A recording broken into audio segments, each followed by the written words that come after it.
News 3 starts now. And if you want to have a happy child, you have to be a happy parent. Coming up, we have happiness coach Dannie De Novo joining us in studio to break it all down for us of what this all means so you won't have a child that is a little sad. If you want a happy child, you have to be a happy adult. And joining us now is happiness coach Dannie De Novo. And you say that your children are basically clones that watch everything you do. Kind of explain that for us. They're mirroring our actions, our behavior, even our energy at times. We have to be really careful, and we have to lead by example. Oh, very important. So sometimes people say, what's that saying? It says, do what I say, not as I do, but that doesn't work. No, your child will be the first one to call you out when your words are not matching your behavior. Trust me. Okay, so you have some acronym here that is clone, and C stands for climate. Kind of tell us about that. Climate is just sort of your everyday aura, if you will, and this includes your level of generosity and kindness. It's your attitude. So do you have a positive attitude? If you have a positive attitude, the people around you will likely have one too. But if you're negative and complaining, then you'll see them start to pick up that same vibe. Okay. L, I love it. Love. Yeah, love is just about passion for life. Are you going out and doing the things you want to do? People say, Danny, my kid never wants to do anything. Well, do they see you going out and trying new things and going after the things that light you up inside? They will follow suit. Okay, and then oblivious. Yes, my kid just sits around. They never listen to anything that I say, but what are you doing all day long? You're doing this, right? Scrolling on the phone. Yeah, so pay attention to the people around you, and the people around you will pay attention to you as well. So it's kind of like you have to be the change. You have to be the change. Huh, okay.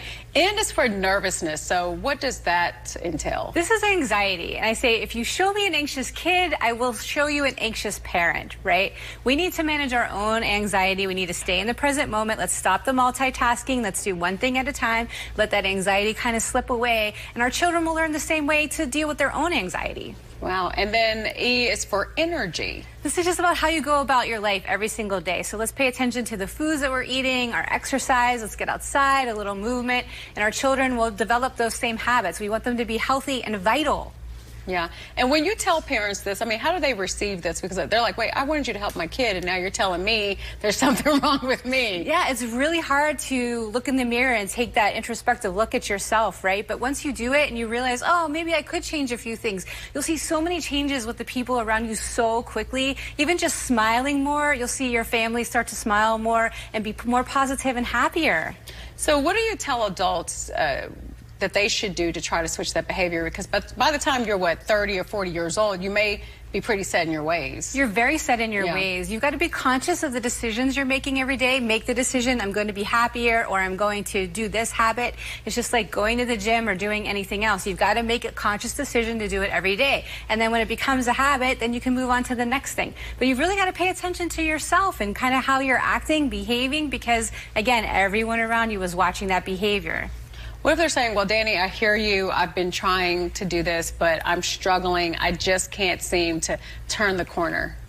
Well, when it comes to happiness, I think you've got to give yourself a little bit of a grace period. It's not something that just shows up one day. You've got to work at it every day. Again, like going to the gym, building that muscle. So, be kind and gentle with yourself, and maybe ask your family for help too. My daughter is the first one to call me out when I'm not doing what I say I'm going to do that day. So, support one another. It doesn't have to be a competition, and we don't have to call out every little thing we do wrong, but maybe support each other with, hey, that didn't sound as positive as it could have. Maybe we could change the way we said it.